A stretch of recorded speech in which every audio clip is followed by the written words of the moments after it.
Good morning students. In previous class, I completed role of epiglottis in passage of air and role of diaphragm and also exchange of gases from alveolus to capillaries, capillaries to alveolus. No? Today, I will explain about percentage of gases in air. Already I explained according to Lavoisier, air is the mixture of several gases. No? Air consists of carbon dioxide, oxygen, nitrogen, inert gases, water vapor, and dust particles. In this class, I will explain about percentage of gases in air. Is all gases in air have same quantity or not means? No. Different gases have different quantities in the air. First, I will explain about oxygen. A gas which is released by photosynthesis by green plants known as oxygen. How much amount of oxygen present in inhaled air? Intake of oxygen. How much of amount of oxygen present in exhaled air? So if you will take inhaled air consists of 21%, exhaled air consists of 16%. If you will take carbon dioxide, very less amount of carbon dioxide present in the atmosphere, that is 0.03, and exhaled air 4.4. Nitrogen 78% in inhaled air, exhaled air also consists of 78%. Sometimes in exam point of view they will ask like this. They only give box to you and they will ask questions below the box. What that questions? First one is, why oxygen content percentage reduced compared to inhaled air to exhaled air? Why carbon dioxide content increased compared to inhaled air and exhaled air? What is the reason? The amount of carbon dioxide, oxygen, here variation, how much amount of variation is there here? 5. Means here how much amount? Approximately 5. So here the amount of oxygen is converted into carbon dioxide to release energy. Why? The amount of nitrogen is not changing compared to inhaled air to exhaled air means. What is the reason? The reason is nitrogen is a gas which not useful to our body. Nitrogen very useful to plants. That is not useful to our body. That's why there is no variation in nitrogen content compared to inhaled air to exhaled air. Why nitrogen content is not, nitrogen gas is not, content is not changed in inhaled air and exhaled air means. The reason is nitrogen is not useful to our body. Now I will explain about transport of gases by blood. Already I explained in previous class. And in alveoli, exchange of gases takes place. No, already I explained. Alveoli to capillaries. So the oxygen present in the alveoli diffuse into the capillaries. Capillaries means smallest blood vessels. Capillaries consist of blood. So if you will observe, already we know that blood consists of a red color pigment called hemoglobin. This hemoglobin, due to the presence of hemoglobin, blood will be red color. So at the time of inhalation, alveoli consist of oxygen. The oxygen present in the alveoli diffuse into the capillaries. Capillaries consist of blood. Blood consists of a red color pigment called hemoglobin. This hemoglobin bind oxygen to form oxyhemoglobin HbO2. Oxyhemoglobin. So this oxyhemoglobin, where this is formed, this oxyhemoglobin is formed in blood. So the blood carries oxygen from alveolus to all cells in the body. Next, HbO2. HbO2 means oxyhemoglobin. Separate Hb plus O2 which takes place in tissues. So already I explained, when hemoglobin combined with oxygen to form oxyhemoglobin, which takes place in the blood. There. Now the hemoglobin present in the blood carries oxygen to tissues. There, when blood enters into the cells, the blood releases oxygen to the tissues. So that takes place in tissues. Now Hb plus CO2. This is not there in your textbook, children. This equation write down on your textbooks. Hb plus CO2 gives rise to HbCO2. This is called carboxyhemoglobin. Carboxyhemoglobin. So when the blood contains hemoglobin, releases oxygen into the tissues. వచ్చేటప్పుడు this hemoglobin combined with carbon dioxide is present in the tissues to form carboxyhemoglobin. So like this transportation of gases takes place in the body. So in the process of respiration. Now, do you know our lung capacity is 5,800 ml of gas. Our total lung capacity is 5,800 ml. Means our lungs may take 5,800 ml of gas. At the time of rest, when we are in resting condition, we will take approximately 500 ml of gas. When we are in resting condition, not work, at the time of not work, at the time of resting condition, we will take only 500 ml of gas. After completion of exhalation, our lungs may contain 1200 ml of gas. Our total lung capacity is 5,800 ml of gas. Means that's why our lungs have elastic nature. No? This elastic nature helps to take this amount of oxygen, that is 5,800 ml of gas. Means our lungs may take 5,800 ml of gas, but at the time of resting condition, we will take only 500 ml of gas. After completion of one exhalation, our lungs still contain 1200 ml of gas. So this is about lung capacity. At the time of severe exercise, at the time of yoga, at the time of pranayama, our lungs may take complete amount of gas. At the time of heavy work, at the time of running, jogging, climbing stairs, we will take complete amount of gas, that is 5,800 ml of gas. So at rest only we will take 500 ml of gas. Our lungs may contain 100 ml of gas after exhalation. So this is about capacity of lungs. Now I will explain about cellular respiration. Already I explained in the previous topic. The blood which consists of oxygen, the blood contains hemoglobin. No, this hemoglobin releases oxygen into the tissue. Now cells contain dash. Cells contain oxygen. Means here the blood carries oxygen from alveoli to cells along with the digested food. Along with the digested food from digestive system to cells. Now the cell contains oxygen plus food. So blood carries oxygen from lungs, digested food from digestive system to cells. There in cells, oxygen is combined with the food. That is called oxidation. Oxidation means addition of oxygen to digested food. Oxidation of food.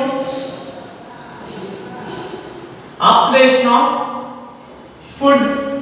Oxidation means addition of oxygen to food which takes place in cells to release energy is called cellular respiration. So if you will observe, the blood carries oxygen from lungs along with the digested food from digestive system to tissues or cells. There in cells, the oxygen is combined with the digested food, that is called oxidation of food material, which releases energy in cells, is known as cellular respiration. So cellular respiration. Dash is the site of cellular respiration. Mitochondria is the site of cellular respiration. Very important. The site of cellular respiration is mitochondria. Mitochondria is a organelle. Already we learned about mitochondria in the 9th class. Again, I repeat the topic in 10th class also. So here mitochondria is the site of cellular respiration. Why? Because here energy will be released with the help of special organelle called mitochondria. That's why mitochondria also known as powerhouse of cell.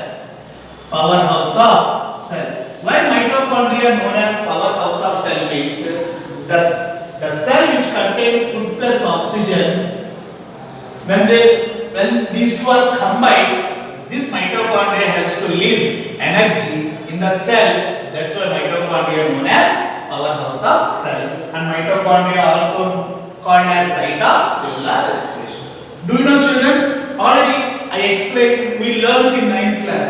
According to the presence of nucleus and other cell organelles, cells are categorized into two groups, that is prokaryotic cells and eukaryotic cells. What is the major difference which you can find out in prokaryotic cells and eukaryotic cells? That is presence of nucleus and other cell organelles. Do you know, children? Prokaryotes.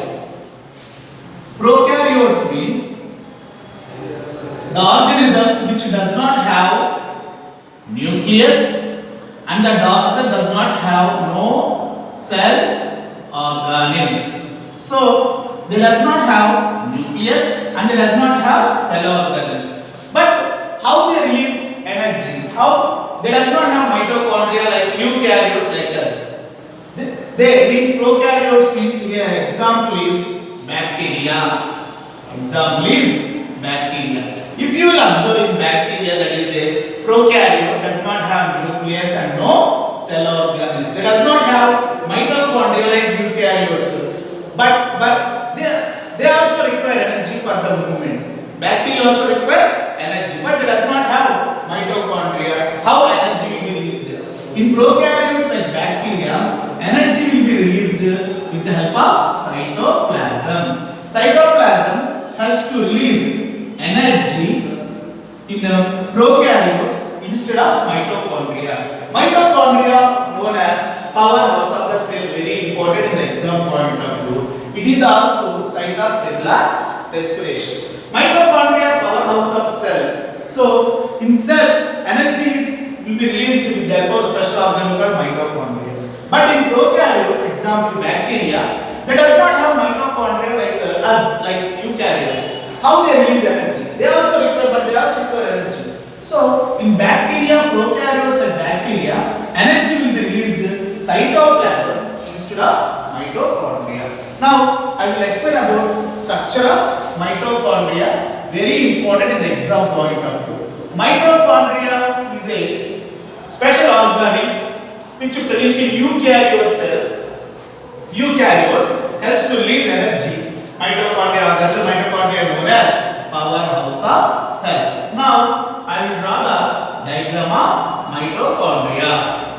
So this is the mitochondria. Mitochondria is a cylinder shaped structure, okay, which is present in the cytoplasm of the cell. So mitochondria is the site of cellular respiration. Mitochondria also known as powerhouse of the cell. This is the mitochondria. Mitochondria, if you look in mitochondria, we can find out two parts, two chambers, that is inner and outer compartment. Compartment means chamber. There are two chambers in mitochondria, that is inner compartment and outer compartment. Inner compartment surrounded by a membrane called inner membrane. Outer compartment surrounded by a membrane called outer membrane. Inner membrane, outer membrane. What is the major difference in between of inner membrane and outer membrane?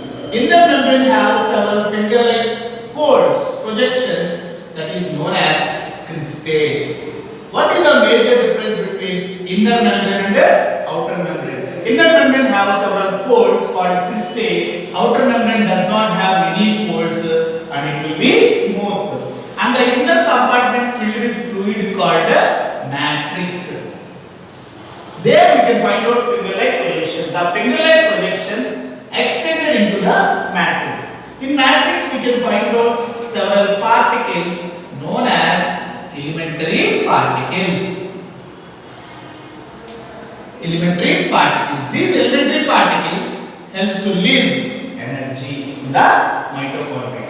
If you will observe, mitochondria can be seen with the help of electron microscope but not ordinary microscope. If you will observe the mitochondria with the help of electron microscope, you can find out the crystal like this. See here, like this will be. So this is called the crystal. There we can find out elementary particles attached to the cristae. So this is called the head and this is called the stalk. So the elementary particles are attached to the cristae. Elementary particles are attached to the cristae. In elementary particles we can find out head and stalk. These elementary particles releases energy to our body. So if you will observe, energy will be released in the form of ATP, already explained in the previous class or the previous lesson, nutrition, the food supply system. ATP. ATP means adenosine triphosphate. ATP means adenosine triphosphate. So ATP energy will be released in the form of ATP. That's why ATP also known as energy currency of cell. Very important. What is energy currency of cell? The energy currency of cell is ATP, adenosine triphosphate. How much energy will be released from a single ATP? 7,200 calories of energy will be released from a single ATP. Each ATP molecule gives 7,200 calories of, and already we know that energy will be measured by calories or kilocalories. Each ATP molecule will give 7,200 calories of energy. Expand ATP means adenosine triphosphate. That energy will be released by mitochondria. Sometimes they ask like this. Energy will be released in the form of ATP. Energy will be released by mitochondria in the form of ATP. That's why ATP called as energy currency of cell. And each ATP molecule gives 7,200 calories of energy. Powerhouse of cell is mitochondria. Site of cellular respiration is also called mitochondria. Each mitochondria consists of two compartments, inner compartment and outer compartment. Inner compartment surrounded by a membrane called inner membrane and outer compartment surrounded by a membrane called outer membrane. What is the major difference in between of inner membrane and outer membrane? Inner membrane have several like finger-like projection which extend into the matrix. What is matrix? Inner compartment filled with fluid called matrix. So the finger-like projections known as cristae extended into the matrix. Inner membrane have several folds cristae. Outer membrane does not have any folds. It will be smooth in nature. In inner compartment we can find out several particles known as elementary particles. These elementary particles attached to the finger-like projections called cristae. Each elementary particle have head and stalk. These elementary particles releases energy in the cell. That's why in the form of ATP, energy currency of cell. Elementary particles releases energy in the mitochondria. So this is about mitochondria.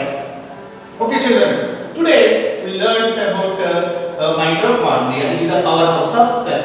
In prokaryotes like bacteria does not have mitochondria like eukaryotic cells. However, they also require energy. Energy released by cytoplasm. A jelly-like substance inside of the cell is called cytoplasm. Cytoplasm is to release energy instead of mitochondria in prokaryotes. So this is about cellular respiration. The site of cellular respiration is mitochondria.